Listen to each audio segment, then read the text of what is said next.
Welcome to the deep dive. Today, we are really immersing ourselves in something that, well, it looms pretty large for anyone in recovery, doesn't it? The idea of the sober vacation. Mm-hmm. And, we're not just talking about fancy trips to the beach here. No, not at all. It could be anything that really breaks your routine, your sort of safe, sober pattern. Maybe a big work conference, a family wedding, even that trip you've been putting off. Right. Any significant shift. So our mission today is to get into the source material on how you actually maintain those recovery principles when you're under that kind of pressure, when things change around you. We're kind of looking at this sober vacation as maybe the ultimate test of your inner prep work. It's so vital, that framing. Because honestly, the place itself, Bali, Buffalo, doesn't matter much. Right. It's what's going on inside. The sources are, well, they're incredibly clear on this. Yeah. Just stopping drinking. That alone isn't enough. Not for a lasting change. It's not the whole picture. Not even close. If that internal structure, that deep psychological and spiritual fitness, if that hasn't been built up proactively, then any change in routine, like a vacation, becomes a real serious threat. Because the defenses weren't internal to begin with. Exactly. They were external, maybe tied to your usual meeting, your regular schedule. Take that away, and things can get shaky fast if the inner work isn't there. Okay, so let's look at the strategy then. For navigating these high-pressure situations, these routine breakers, the philosophy of recovery seems to boil the fight down to something much more manageable. It does, and that's the beauty of it, really. It takes away that huge, overwhelming burden of I can never drink again for my whole life. Which is just paralyzing for so many. Completely paralyzing. Instead, it offers this single, sharp focus. Avoid only one drink. The first one. The first one, that's it. The logic is simple, almost elegant, If we do not take the first drink, we never get drunk. Can't argue with that. You really can't. Yeah. And that becomes the entire foundation for daily sobriety. It lets you manage the anxiety of right now stepping into that wedding reception, the flight attendant asking what you want. Instead of the terror of forever. Exactly. Instead of that huge paralyzing weight of a lifetime of saying no. This focus, avoiding just the first one, that's your strategic checkpoint. Hour by hour, day by day, especially when you're away from home base. Okay, let's unpack that a bit more. This strategic pivot. Before we even get into the social stuff, the parties, the dinners on vacation, we have to go back to basics. What is this substance we're consciously choosing to leave behind? The source material is really insistent that we don't forget. Alcohol is just a dangerous, addictive drug. Doesn't matter how fancy the glass is. And that's the danger, isn't it? Forgetting its basic nature. We dress it up, its culture, its celebration, its sophistication. Right. But chemically, it's straightforward. Alcohol is a highly addictive drug. The sources don't mince words. They put it right up there with the really heavy hitters. Like what? Like heroin, cocaine, barbiturates, nicotine, one of the top 5 most addictive substances known. It's toxic. It's essentially a poison. Wow. And accepting that truth, that it's the same chemical working on everyone who drinks it, that's your first line of defense, especially when you're somewhere new and maybe tempted to romanticize it. And that connects to this idea of the addiction continuum, doesn't it? Society likes to draw this really clear line, social drinker over here, alcoholic over there. Yeah. But the sources suggest it's fuzzier. It's totally fuzzy. It's entirely a question of degree and, crucially, of time. How far along that path are you? How quickly did you get there? So the difference isn't some fundamental character flaw. Not at all. The difference between someone labeled an alcoholic and someone considered a moderate drinker is simply how addicted they've become and how fast they progressed. Alcohol is what they call selectively addicting, meaning it seems to latch onto certain people more fiercely, those who are maybe physically or psychologically more susceptible, but everyone's drinking the same stuff. Right. The addiction isn't about weak morals or a defective personality. It's the chemical meeting a susceptible brain, a brain that's kind of biologically wired to form that dangerous attachment. Realizing that helps take away the shame, Yeah, it reframes it. It's a condition, not a failing. Exactly, a physical condition. Okay, so this is where the sober vacation idea gets particularly tricky, the psychological side. You break your routine, you're in a new place, and all those old feelings that alcohol used to numb, Oh, yeah. fear, feeling like an outsider, loneliness, they can come roaring back, can't they? And your usual coping tools might be back home. Precisely. You have to understand, addiction at its root It's often a response to life experiences. It's not just about the substance. It's how we cope, or used to cope. Right. So if you're still carrying around a lot of self-shame, if you feel disconnected or unworthy deep down, you're naturally going to look for something outside yourself to fix it. And drinking used to be that fix. It becomes this, well, the sources call it a tragic substitute for drink. When you're unhappy or restless or just plain uncomfortable in your own skin, Yeah. the temporary buzz tricks your brain. Ah, relief, peace. But it doesn't actually deliver. It's a counterfeit. Totally. And in a new social setting, that core anxiety often comes from feeling like an outsider, that perceived otherness. You want to connect, but there's this internal voice saying you're not good enough, not interesting enough, not like them. And alcohol used to shut that voice up. It basically switched off the part of the brain that's constantly monitoring. How am I coming across? Do they like me? Am I saying the right thing? Without that chemical switch, yeah, being on stage socially feels terrifyingly exposed. It's a great illusion, isn't it? You go on vacation to get away from it all, but if you haven't done the internal work, you just pack your biggest insecurities right in your suitcase. You absolutely do. And look, this is why the sources are so, frankly, brutal about the stakes involved. It's crucial we don't downplay this. We're not just talking about feeling awkward at a party or the inconvenience of a relapse. It's more serious. It's much more serious. We have to face the potential physical consequences, the extreme ones, to really understand why avoiding that first drink is quite literally life or death, especially when you're somewhere unfamiliar where maybe your judgment is already a bit stressed or compromised. Okay, walk us through some of those. What are the documented outcomes that remind us why slipping is so incredibly dangerous? Well, the physical toll of unchecked addiction, it's just devastating. The sources list things like blackouts, obviously, but also extreme vulnerability to diseases, things like venereal diseases, AIDS, simply because judgment is so impaired. Risky behaviors increase. Massively. Yeah. And then there's the acute physical breakdown, bleeding from the throat or nose, severe liver damage, brain damage. It's grim. Yeah. And when the sources talk about alcoholic death, the ultimate price, they don't sugarcoat it. They describe it as very painful and slow, often a drawn-out process, sometimes lasting weeks. That's sobering, to say the least. It is. And these aren't just scare tactics. They're the reality of what this substance does to the body when the addiction takes full control. Understanding these risks, especially when you're facing the stress of travel or a new environment, just reinforces why maintaining that daily spiritual fitness isn't optional. It's fundamental. Okay, so if the external triggers are potentially everywhere on this vacation and the substance itself is deadly, the only real defense has to be internal. That deep, resilient inner structure you mentioned. That's it. And this internal work, this reckoning. The sources say it has to start long before you even think about booking flights. We're talking about step 4, right? The searching and fearless moral inventory. That's the real pre-trip checklist. Get packing cubes. This is the essential preparation. Think of it like mapping your own internal minefield. Where are the danger zones? It's this, yes, vigorous, sometimes really uncomfortable effort to find your liabilities. What kind of liabilities? Things like emotional deformities, the sources call them. Basically, looking honestly at how and when and where your natural desires for love, security, comfort, connection got twisted. How they turned into tools for self-destruction or maybe manipulating others. Oof, that sounds intense. It is intense, but the goal is crystal clarity, self-awareness, raw self-honesty, and ultimately reclaiming self-respect. The sources are really clear. Without this persistent effort to truly know yourself, sustained sobriety, especially contentment, is pretty much impossible, particularly when your routine gets thrown out the window. That phrase, emotional deformity, is really striking. What sort of things did the sources mean by that? It's more than just listing mistakes, isn't it? Oh, much more. It's primarily about your inner world, resentments, big time, fears, and the harms you've caused others, yes, but often stemming from those resentments and fears. Resentments are key here. The sources call resentment the #1 offender. They say it destroys more alcoholics than anything else. It's often the deep emotional root that triggers a relapse. So the inventory helps you see that pattern. Exactly. You list these old hurts, these grudges, these fears, and you start to see how they fueled the drinking.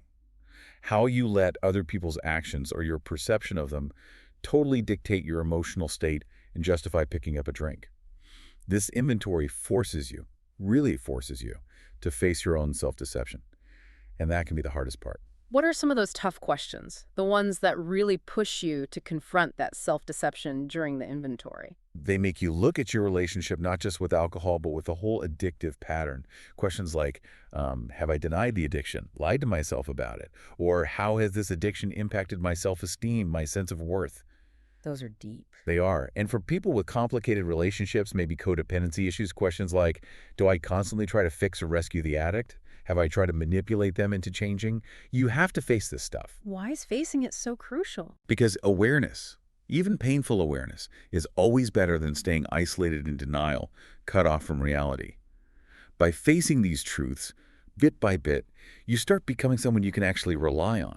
You build self-trust, and you absolutely need that self-trust when you're traveling, away from your usual supports. Now, here's something that often trips people up. This link the sources make between doing this deep internal work and perfectionism. It seems paradoxical, right? Perfectionism feels like control, rigidity. It does seem paradoxical, but it makes perfect sense when you dig into it. It speaks to the sheer exhaustion of trying to run the show all by yourself, relying only on self-will. How so? Well, the sources give this great example of two people who were complete control freaks, meticulous, demanding, in charge of everything in their lives. Right. Yet both of them drank to the point of total loss of control. Why? Because the demands of perfectionism are absolutely relentless. They're impossible to meet. You're living with this tyrant in your own mind, constantly judging, constantly falling short. And drinking offered an escape from that internal pressure cooker. Exactly. It was a chemical off-ramp, a temporary silence from that inner critic you created yourself. You drink to escape the pressure you put on yourself. So the antidote isn't trying harder to be perfect, but moving towards self-acceptance. Precisely. A radical shift. The sources talk about how many people feel just deeply ashamed, degraded by things they did while drinking, actions that completely violated their own core values. They hurt themselves badly. Mm-hmm. Taking inventory, facing it honestly, is actually the start of rebuilding self-worth. You have to stop beating yourself up. If you just keep hammering yourself for past mistakes, you start to believe you don't deserve anything better. You internalize the shame. Completely. So the goal becomes cultivating this deep self-acceptance, even self-love, especially when you're cringing at past behavior. Yeah. Because ultimately, that acceptance is the only thing strong enough to kick the internal tyrant out. So inventory done, face the perfectionism. Huh. The next step is crucial for heading into new social territory, like vacation.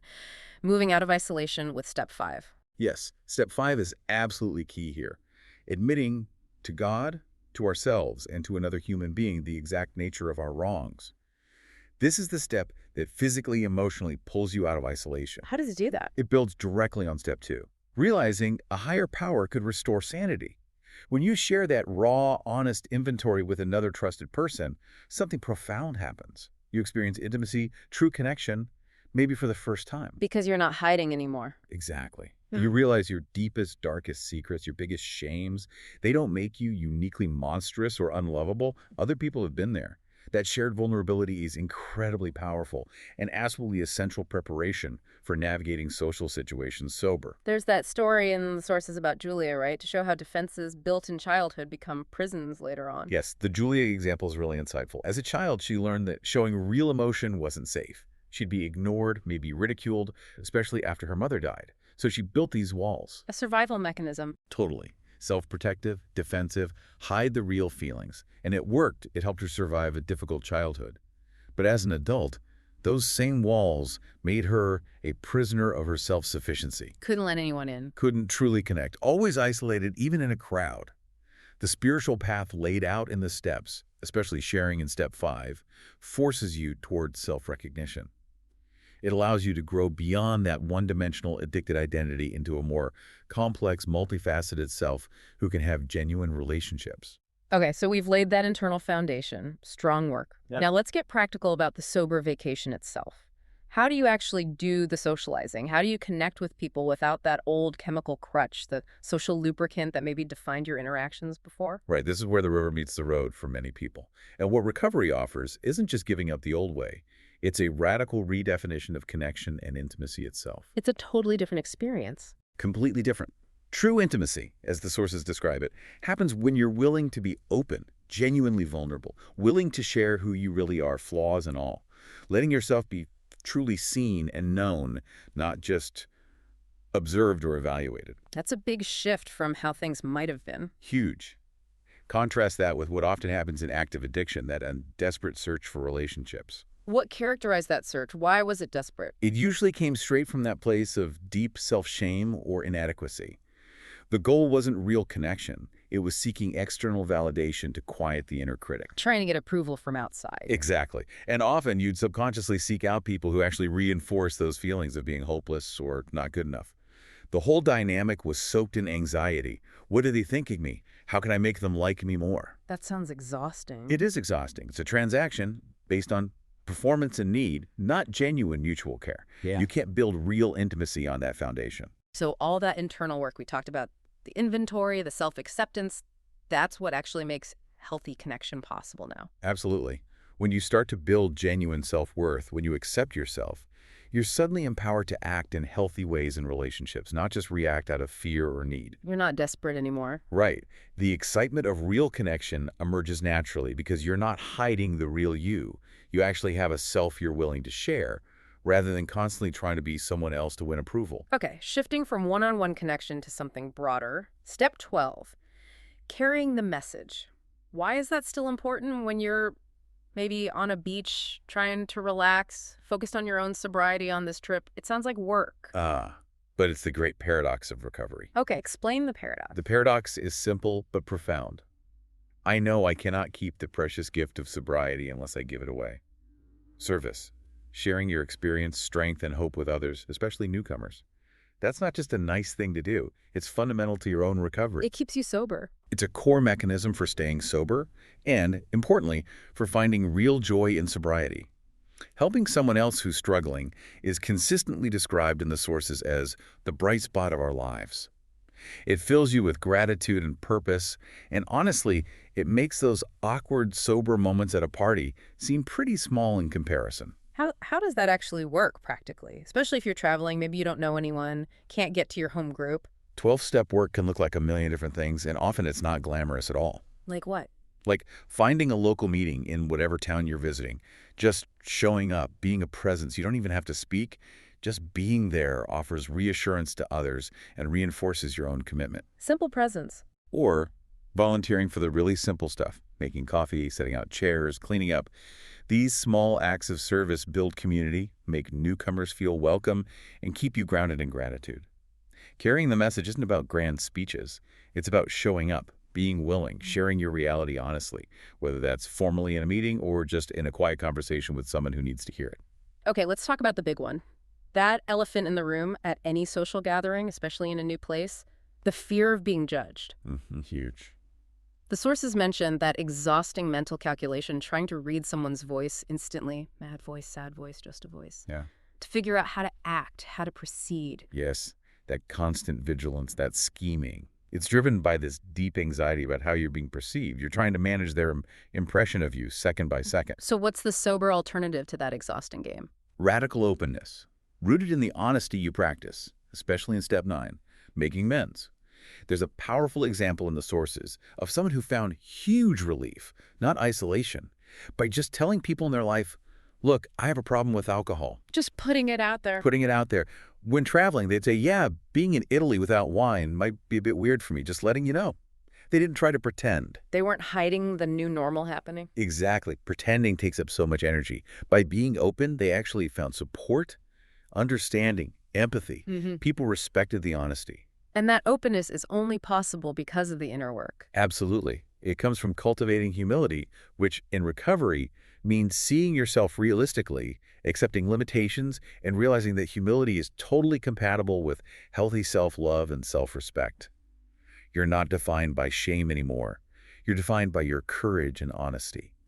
Making amends teaches you that your fear of what others think shouldn't paralyze you or stop you from being truthful. Okay, so we've got the internal structure, we're learning new ways to connect, but recovery is daily, right? How do you keep that spiritual practice consistent when the whole point of a vacation is breaking consistency, shaking things up? Right, that seems like a contradiction. But the answer lies in that radical simplicity we talked about earlier, the one-day-at-a-time approach. Focusing just on today. Just on today. That focus is absolutely critical for managing the stress of what's coming. whether it's the next 2 weeks of the trip or the next 20 years of life, the sources are clear. The future generally takes care of itself if you stay sober today. It's a daily reprieve. Exactly, a daily reprieve, but it's contingent on the maintenance of one's spiritual condition. Worrying about the whole trip, every potential challenge, overwhelming.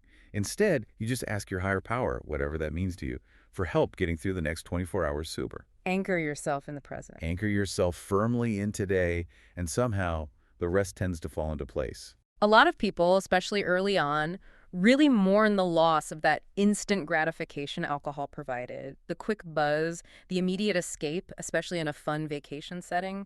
What's the replacement? Is there one? There absolutely is, but it's different. You trade that fleeting chemical high for something much deeper, much more durable. Okay. The sources talk about the real fun, the real joy in sobriety, coming from the exaltation of spiritual living, which sounds maybe a bit lofty, but it leads to what they call outrageous joy.